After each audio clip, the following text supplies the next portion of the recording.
Today's daf is daf of Gimel, and we'll start with Li Avid, which is on line 3.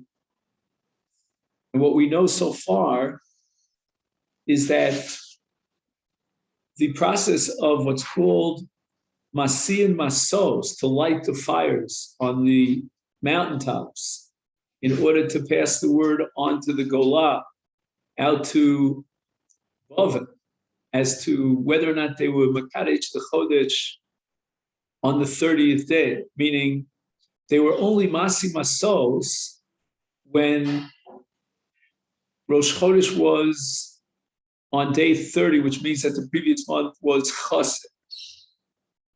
And they avoided the process of Masi and Masos in cases where the previous month was Molech. Now again, Masi and Masos, we said, is always the night after the Kiddush HaChodesh. So we're talking about Masi and Masos on the night going into day 31, and not after day 31. Even though after day 31, if they were Masi and Masos, that would be a notification to the people of Bavel that the previous month was Molech, but they avoided doing that. The Gemara asks why, and Rabbi Zera offered the following answer. This was on Daf Chav Beis Amid Beis.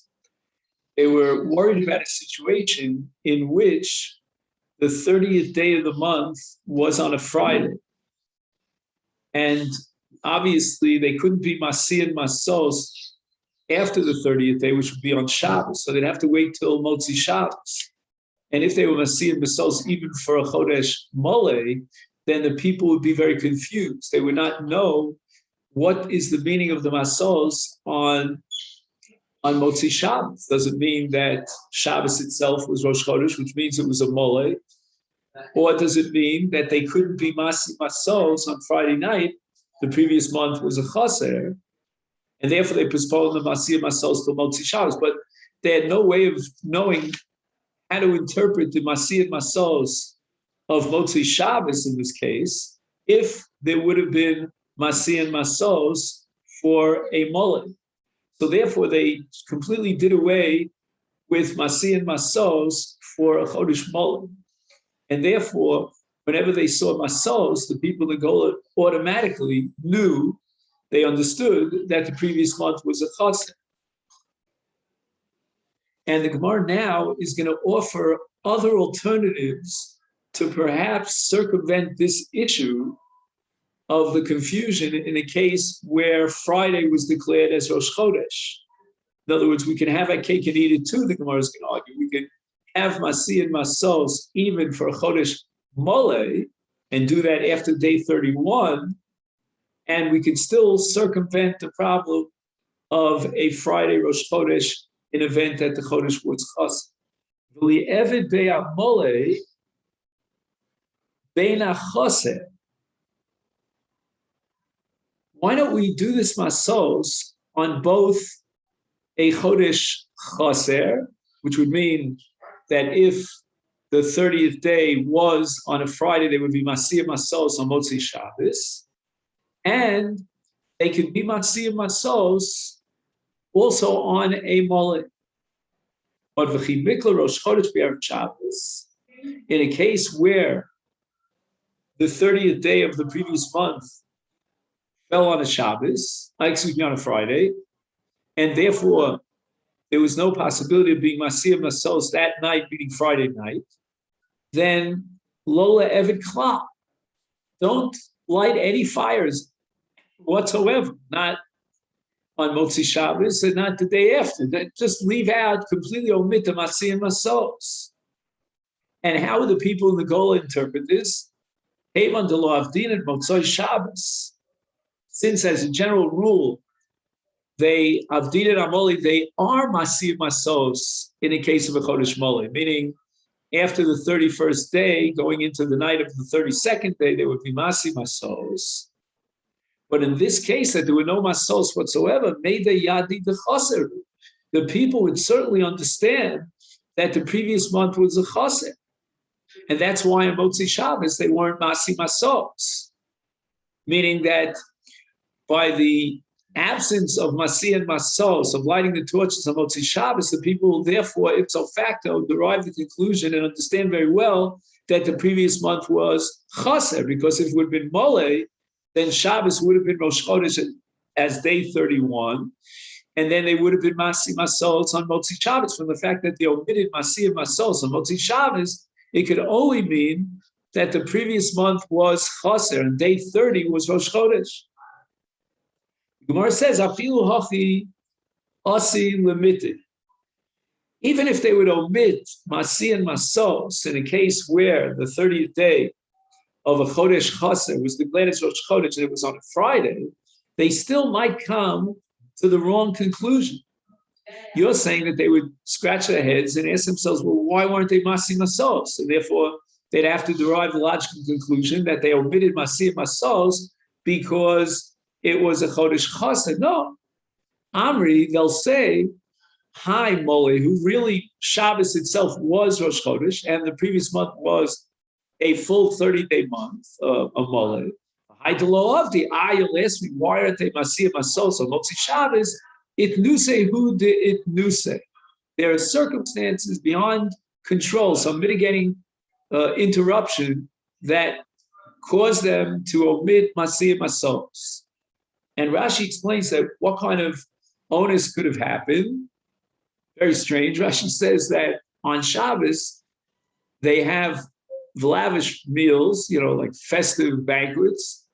And during the course of those banquets, they drink wine and maybe they got intoxicated. So as a result of shikrus, there was an onus. And that's why they didn't light the Masos on Motzi Shabbos. They were getting over there. They were trying to sober up, but they weren't yet sober. So really, Rosh Hashanah was on Shabbos, and it was a mola. The Gemara now asks the following question: why don't we do just the opposite, and we could avoid all the issues? Why don't we just make a takana that we're only going to do Masih and Masos when it's a full month of 30 days, and in a case of a chaser of a 29-day month, we're not going to do Masih and Masos at all. And therefore, let's say Rosh Chodesh was beyond Shabbos, then on Motzi Shabbos, they would be Masih and Masos to notify the people that Shabbos they sanctified the month. And if, on the other hand, Rosh Chodesh would be on Friday, which means the 30th day is on Friday, then there wouldn't be any Masos at all. And the people in the Gola would certainly understand that just like in any Chodesh Chaser, they don't light the torches, so too in this Chodesh Chaser, they didn't light the torches. So again, you're covering all your bases. Why? If it was a 30-day month, the previous month was Mole, that means that Shabbos was declared as Rosh Chodesh, so then we'll be basing Masos on Motzi Shabbos. If, on the other hand, the previous month was Chaser, then like any month that's Chaser, we don't do any Masih and Masos. And the people therefore understand that in the absence of Masih and Masos, it must be that the previous month was Chaser. We covered all our bases. If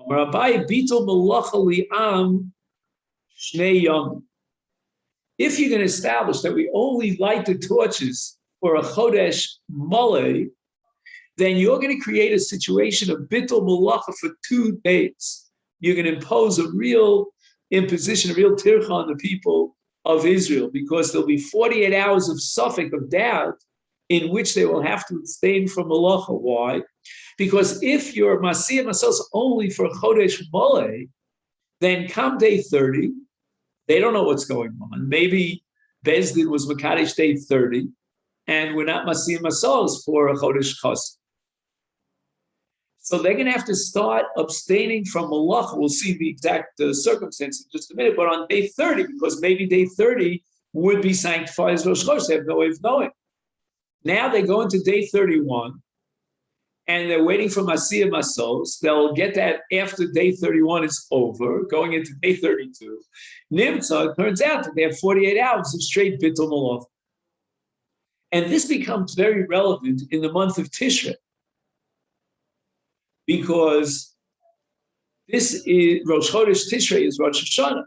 So if they don't know until Motzei Shloshim V'Echad, until after day 31, they've observed 2 days of Rosh Hashana with 2 days of Isa Malacha.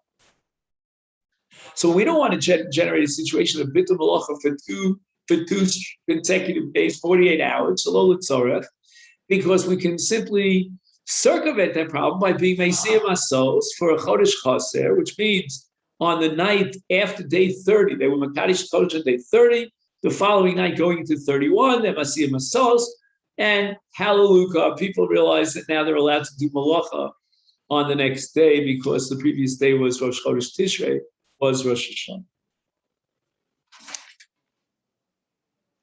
The Mishnah says, Ketzad Hoyu B'Siyim Masos, Meviim Klonsos, etc. They had these long poles that were made of erez. And the Gemara wants to know exactly what is erez. Omar Yehuda, Arba Mini Arozim. There are actually 4 different species of the erez tree. And they are known by the following 4 names: Erez, Katrom, Eitz Shemen, Ubrosh.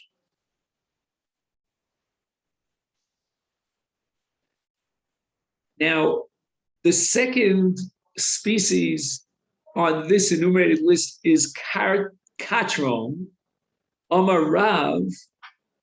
That's an Adra tree. So in other words, back at the time of the Tanoim, maybe they knew it as Katrom. We know it today as Adra. Let me just see if by chance he has an English. Usually in these cases, the article just transliterates it into English letters. But you know what? Let's take a look.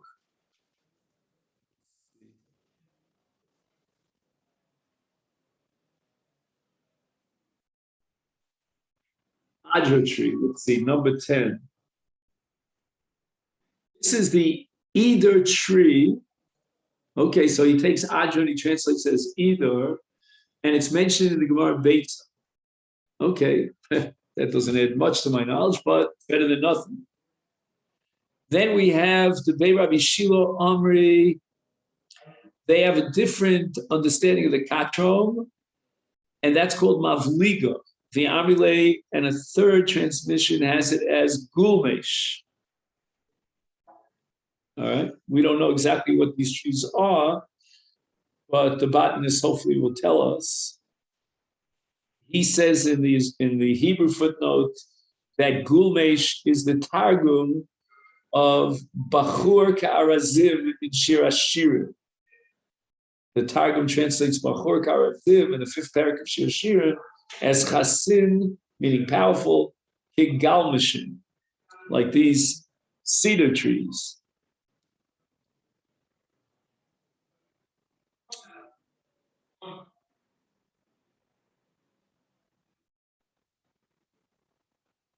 Also, he translates as Gulmish, that's all he has. Upligi de Rabba Barafuna, the Amar Rabba Barafuna, Amri Bei Rav.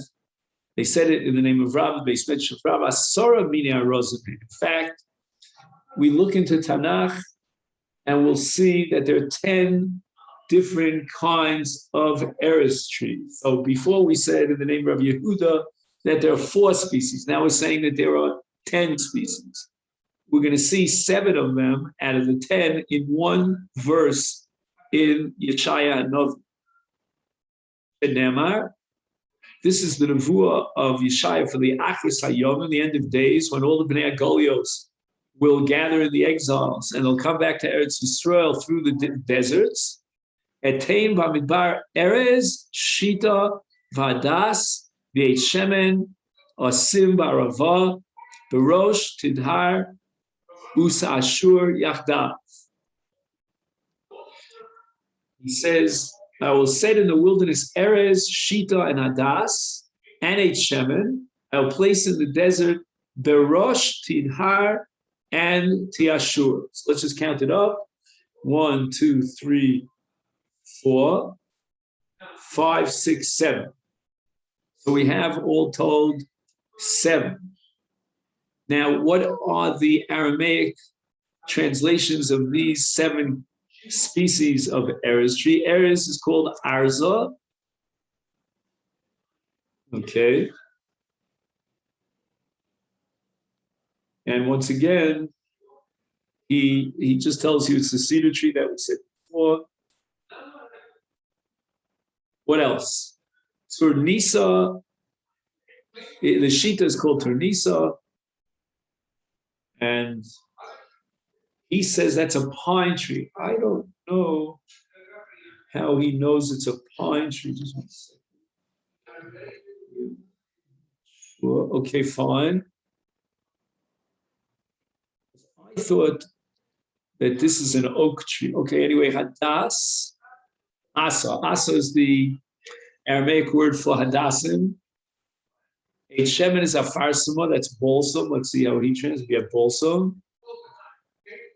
Barosh Hanu, Barosa Eitz Baros. Fir, a fir tree. Tidar Hanu Shaga. Shaga is an Eitz Ashuach.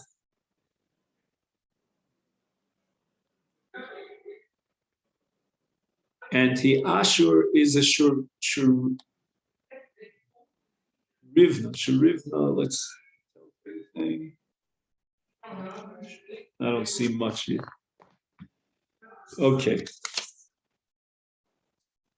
So the Gemara right away asks, Hani Shiva Havli, the Pasuk only mentioned 7, and you told me the 10. Ki Asar Abdimi Amar Al Sifu Alam, add to the 7 that are mentioned in the Pasuk, Alonim, Almonim, Ve'almugim. And what are these? Almonim are but me, Almonim are balute, and Almugin are kesita. Now, kasita is very interesting. Kasita is sug eitz hagadol bekarkois hayam. That's what we call coral. Ika diamri, others say that these 3 minim are aronim, armonim. Armonim are chestnuts, and almugin. Aronim ore, armonim dulve, and almugim ksisa. See if it adds anything here. 15. Let's see. He says Almugin Ksisa, fine coral, okay, that's good. And that's what he has here. Now it says in Yeshaya Novi that there's going to be a nachal from which Lasit Lavo, it's going to come from the Beis HaMikdash, an amazing nachal. And Yeshaya says, "V'tzi adir lo ya'avrenu," that also this tzi adir will not be able to pass through this nachal because the water is moving at such a forceful pace. Amarav zu burni gindola. It's a very large boat or ship.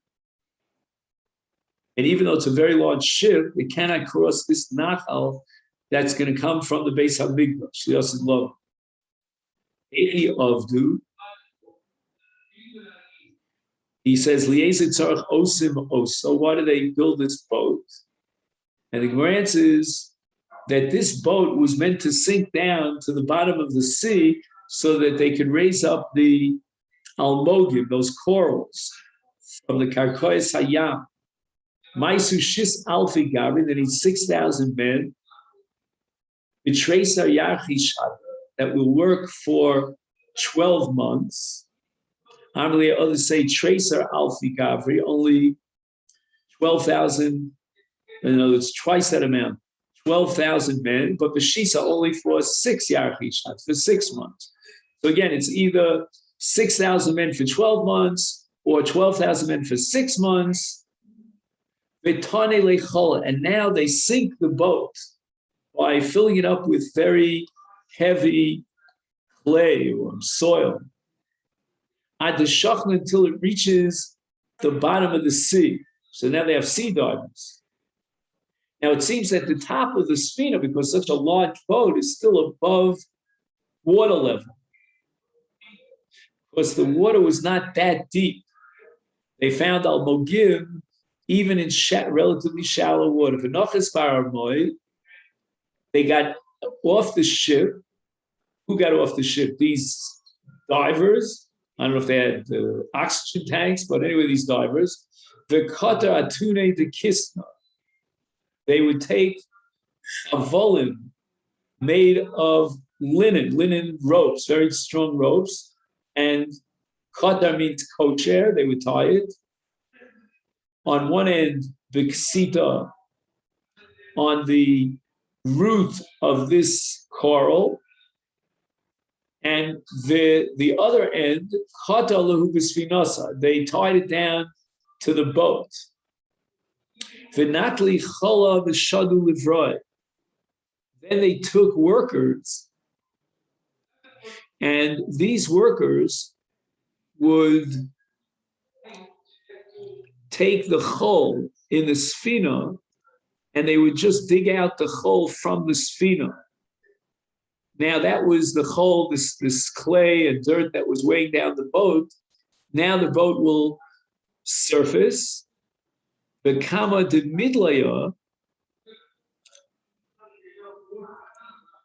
and as it became midlaya means thinned out, so it was the weight was diminished. Akra.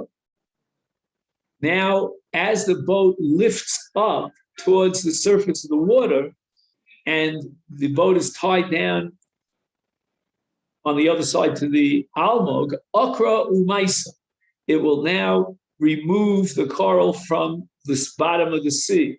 Umachlif, and he can sell it for a very high price. Al chad train bekaspa.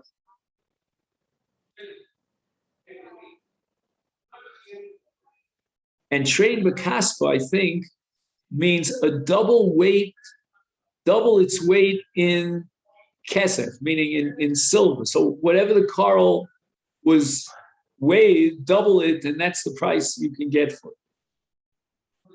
It was very valuable.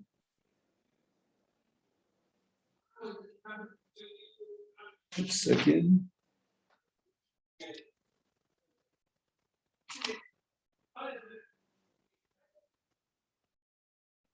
It would uproot the coral from the seabed, bring it to the surface, and it's so valuable to exchange one measure of coral for 2 measures of silver. All right.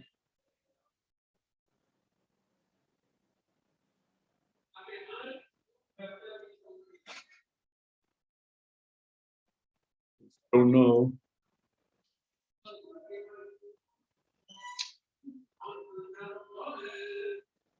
Does your note tell you why this is so valuable? No, it doesn't say anything. Oh, here, I have a note here. He says the precious coral is often polished and carved into beads and other ornaments. Okay, so they made jewelry out of it.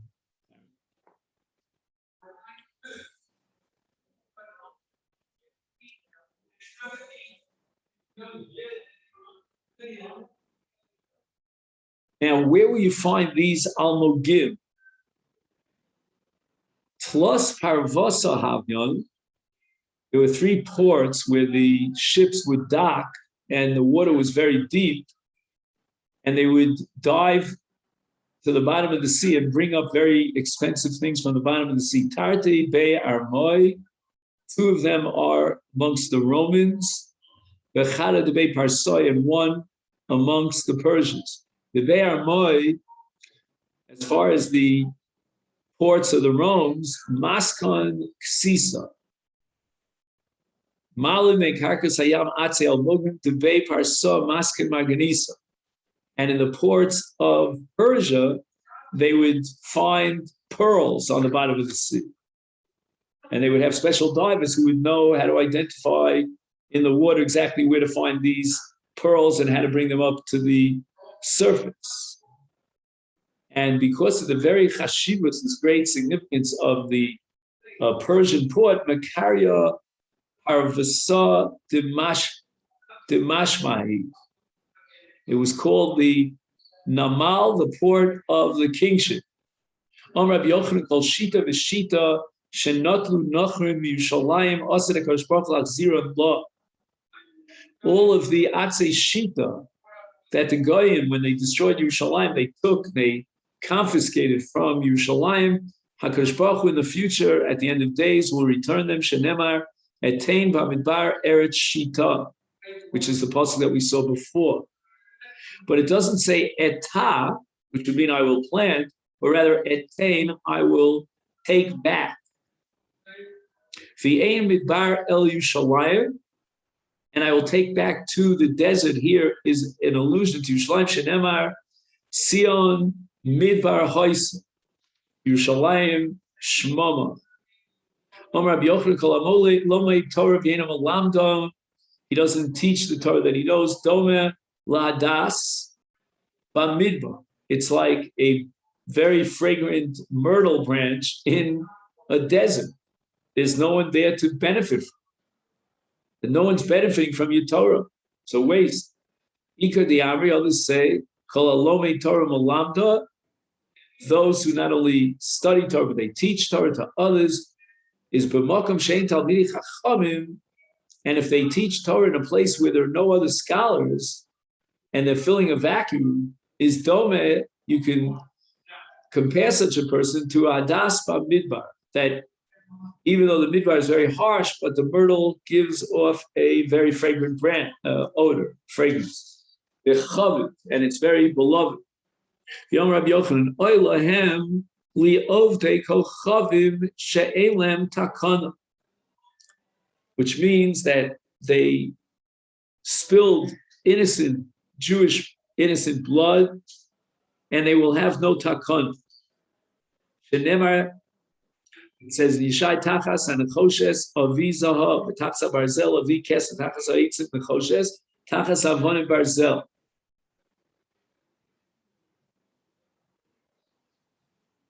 Klomar B'makom Kol Dover Shenitlu Av Dei Kochavim Shleim Yachsek V'Shpok Dvarim Yikarim Yoser. Whatever they took and stole from Yerushalayim, they looted it. These Gentiles will be returned by HaKadosh Baruch Hu with even more precious replacements. But Tachas, Rabbi Akiva, B'chad Ve'rov, but they destroy the life of Rabbi Akiva and his colleagues, these Asar Rugi Malchus, my Mevin. What could they possibly bring to replace them? Valem Hu Omer, and the Novi says in Yol, Vini Kesi, Domavloni Kesi. Even if at some point we will be able to cleanse the goyim from other averos, but not from Dam Yisrael Sheshaf.